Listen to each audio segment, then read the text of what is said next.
about to get wrestling real quick. Yeah. Did you see Monday Night Raw? You know I what? saw. No, I didn't see it. I saw the highlights. You got Netflix, right? Yeah. Watch it. That's all I'm Yeah. saying. I Watch seen what happened, but I Man, didn't watch it in its entirety. all I know is that from now until John Cena's last match, I think it's going to be some of, and I'm take this with a grain of salt for those that may tune in and watch, you know, tune in and watch later. For those that may be watching now that do follow wrestling a little bit, take this with a grain of salt. I think from now until his last match is about to be some of the best wrestling, best booking we've seen in a minute. I don't think That so. I don't know. This I what mean, they because it's only 3. He only has 3 showings left, and so I don't it's think not you so can much do about too much in that. John Cena though. Well, I It's mean, with about the tournament, the tournament. yeah, but I think with me with the John Cena stuff, like I've been enjoying it. Don't get me wrong. It's been fun. It's been a fun year of watching wrestling, but it's I don't know if I can trust them to stick the landing in a I sense. I will say that I'm not completely I'm not going to disagree with that at all because there has been there has been instances where they haven't really stuck the landing like that. They're getting ready to land, and that shit's been rocky as hell.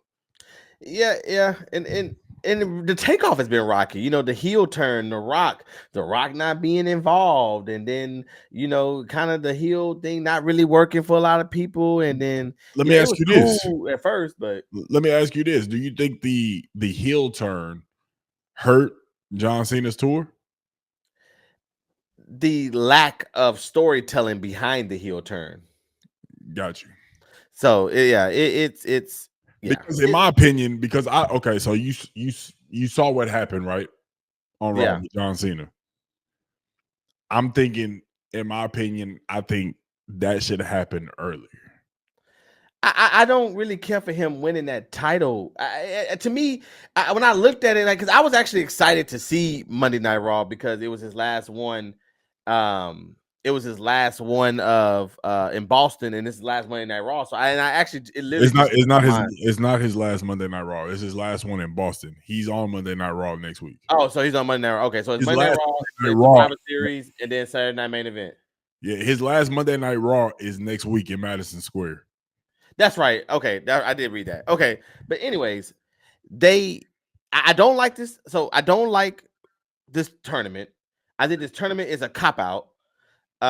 Because when I saw that, I was like, "What the freak? What are we doing a tournament for?" Like I would have much rather him went out in a storyline, even if you would have intertwined it with the Vision and the all that stuff, going on with Jey Uso and CM Punk and LA Knight and Braun Breaker. Todd, I feel like you should be. Oh, real. I feel like it should have. I fear you're cooking I feel because like it should have been because going out with the story to me is better than going out on a tournament. A tournament is so to me the when I tournament. saw that, the first thing I thought was, oh, that's such a cop out because then you get fans talking like, well, is Edge? Is it going to be Chris Jericho? Man, Chris Jericho posted a picture the other day of him with no shirt on, talking about this is me at 55. Sir, you look bad.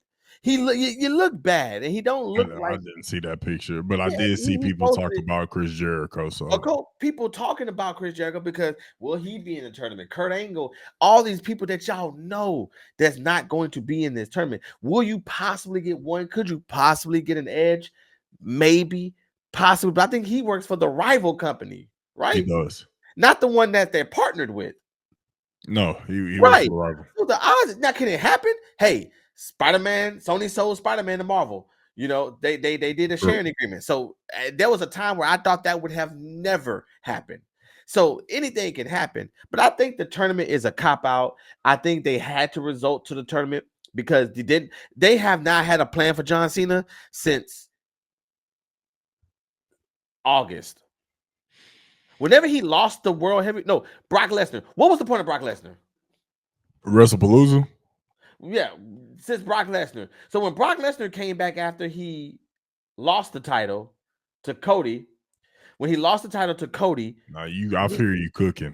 You cooking. when he lost the title to Cody at help me out here, was it SummerSlam? WrestlePalooza. Oh, excuse me. When he He lost lost the title at the SummerSlam. title to Cody, was it WrestleMania? It was SummerSlam. SummerSlam or WrestleMania? No, he won the title at WrestleMania. So it was Okay, SummerSlam so when he lost it. SummerSlam, Yeah. yeah.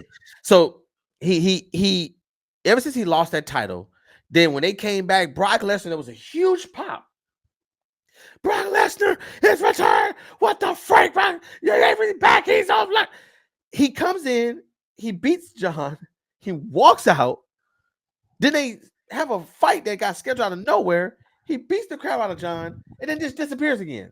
And then also tells Paul Heyman, like in Yeah, the midst of that, but we'll I talk think it or was something. before WrestlePalooza, he said, "We'll talk." But You also have to remember Brock Lesnar is still in legal. But I don't care about that. Don't bring him back. I'm just saying. I'm playing devil's advocate. I'm playing devil's advocate because that I'm don't make rolling with what you're saying. I'm playing devil's advocate. This is more reason why I say that they fumbled this entire tour in a sense because and we're you introduced The Rock, which that's the one that makes me the most upset because when you brought The Rock into this. I remember talking to Brumman. I said, this final boss character may be Rock's best character he's ever done. This final boss, the prestige that The Rock carries in this company, when you see him, you move out the way. When you're around him, you get goosebumps. This man is like the Michael Jordan dang there and what I mean by that is that he has an aura around him. And then most importantly, he's on the board. So in a sense, he is truly the final boss. He truly is.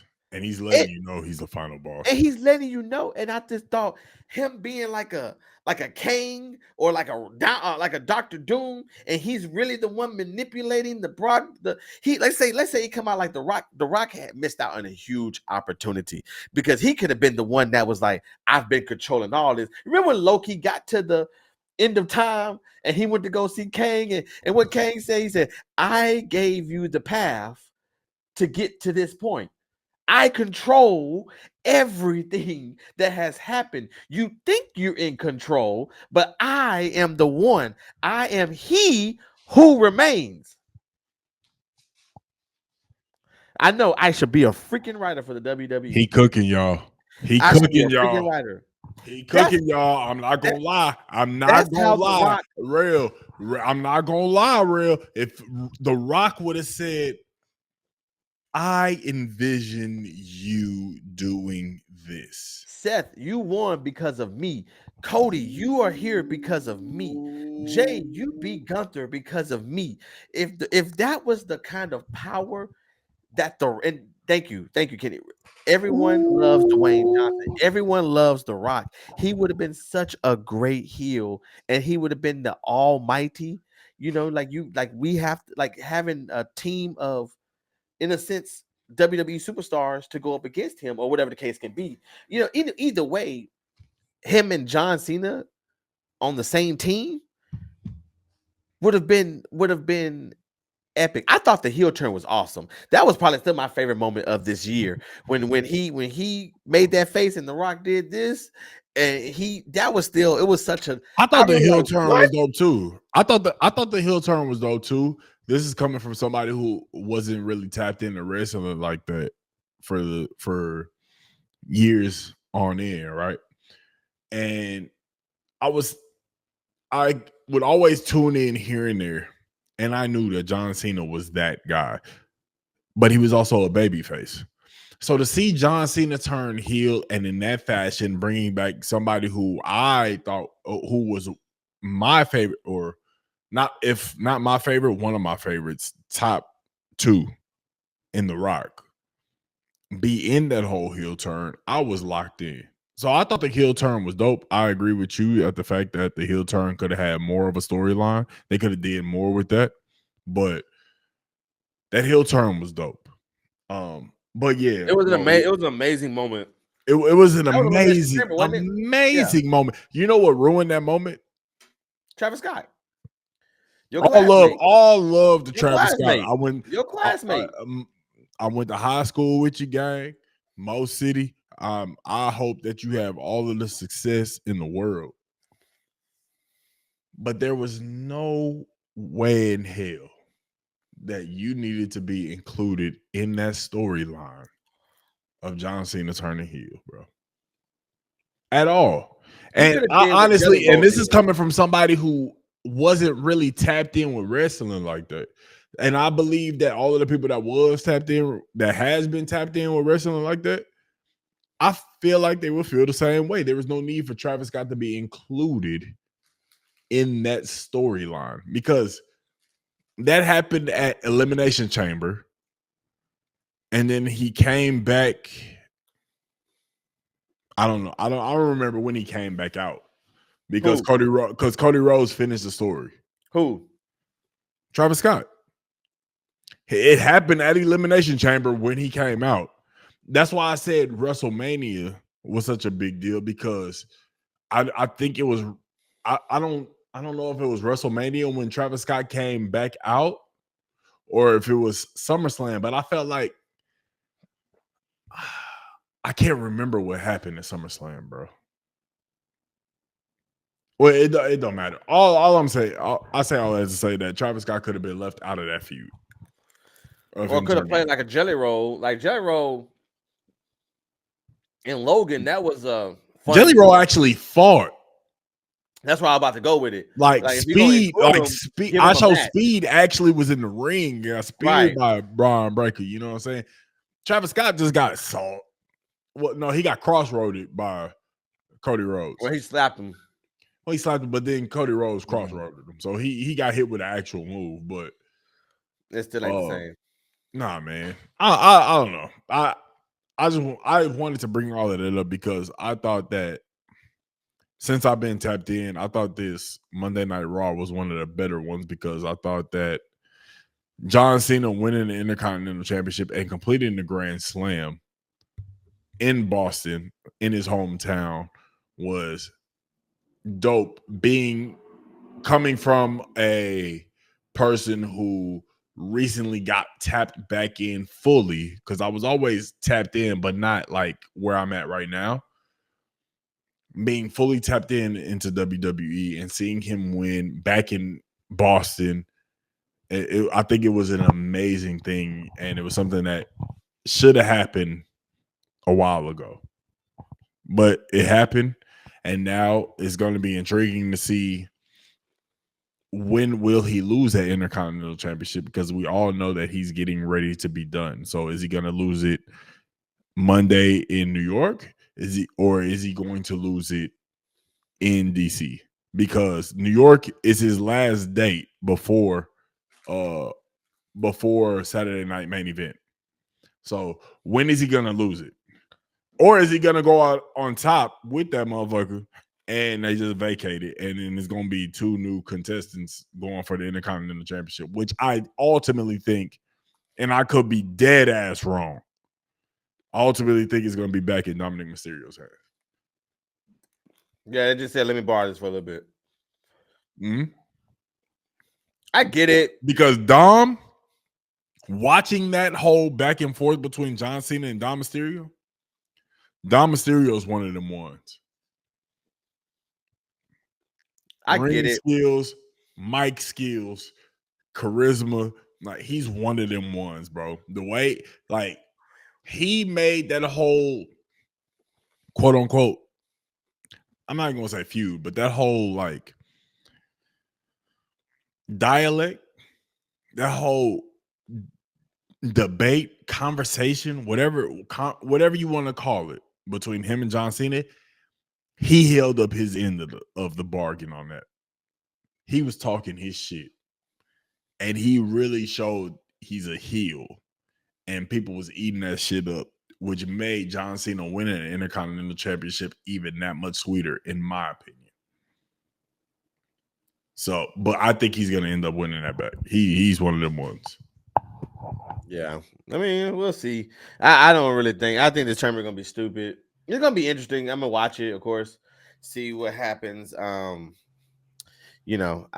think this would have probably been a better tournament had he been the world heavyweight champion and tournament of champions, Cena's champions, or something like that. He never won that hoe though, so Yeah, I mean, I get it, but I mean, I was okay if he didn't win it either. Um, it wasn't you that. can't go down as the greatest of all time if you ain't won all of them. I mean, you can if you're 18 time, I mean, 17 time You can't go champion. people will always have there's probably people that have won not as many as John Cena because John Cena has won the most, right? But people and we've been in this content shit long enough to understand that people always try to find an argument. But when you have him win all of the titles within his realm of being in WWE, and then you have him win in that fashion with that pop, with that charisma, with that energy in his hometown. I don't think John Cena. I think it's fun to talk about it on tour. I don't think John Cena, in the eyes of history, will go down as the greatest of all time. Even with the Intercontinental, whether he won it or not, I don't think he will be seen as one of the greatest of all time. I think people are calling him that now because it's what's in our face and that's what they're selling. That's what Triple H is telling us because of this retirement tour. But I think when in 10, 15 years from now, I don't think he will be labeled as one of the greatest of all time. I think he'll be people's top 5. He might be in people's top 10s. You know what I mean? He's going to always be in somebody's It's top always 10. well, I mean, because the greatest of all time is subjective.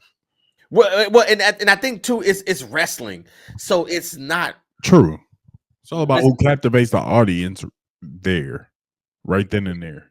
It's entertaining, and the winner is determined. You know what I mean? Right. So we're watching a story.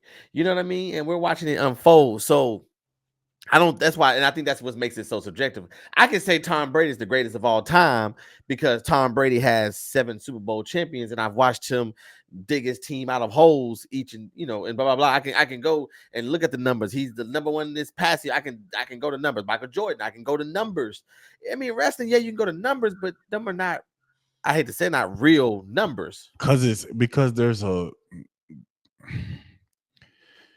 for lack of better terms, there's a script behind it. You know who's going to go over. You know who's gonna write. And so to me, the amount of titles that you win and how many times you won it don't mean nothing. What I'm gonna love about John Cena, what I'm gonna miss about John Cena, because I remember as a kid, I remember when John Cena first came aboard, and I remember as a kid, I remember he would go on SmackDown and he would come out, yo, yo, yo, yo, yo, yo, big show, and he would get these raps.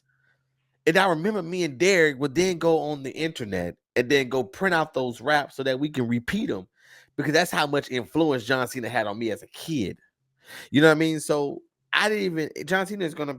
I'm gonna miss John Cena because he's probably he's literally like the last person from that generation of wrestling that's, well, I mean, you got Randy Orton and stuff still too, but that last like mega superstar from that era that's leaving in a sense. So to me, he will always hold a special place in my heart, But when you're comparing him to the Shawn Michaels, I'm still with Triple H, The Undertaker. I don't care what nobody say. The biggest event that you can wrestle in, if you want to go stick to numbers, he's 22-1. Something. What is it? You know what I'm saying? Like you're talking about a guy that was 20-0 at one point on the biggest stage in all of sports and entertainment. You're talking about The Rock, who was cold on the mic, who was cold in the ring. You're talking about, some people believe, Stone Cold freaking Steve Austin. Some people look at Roman Reigns as the longest. What did he have the title for? 5 years? 4 years? Forever. You know what I mean? So Forever. I think when you look at that list, some people can say Kurt Angle. Some people go older than that. Hulk Hogan. Andre the Giant. So I think in a few years, when the dust settles from this retirement tour, he's gonna be called the GOAT. He's gonna go out. They're gonna give him a praise. They're gonna say he's the greatest of all time. But when I don't think time is gonna be on the favor of John Cena when you're comparing him to actually being the greatest of all time. I'm not mad at that. Yeah, I'm not mad at that.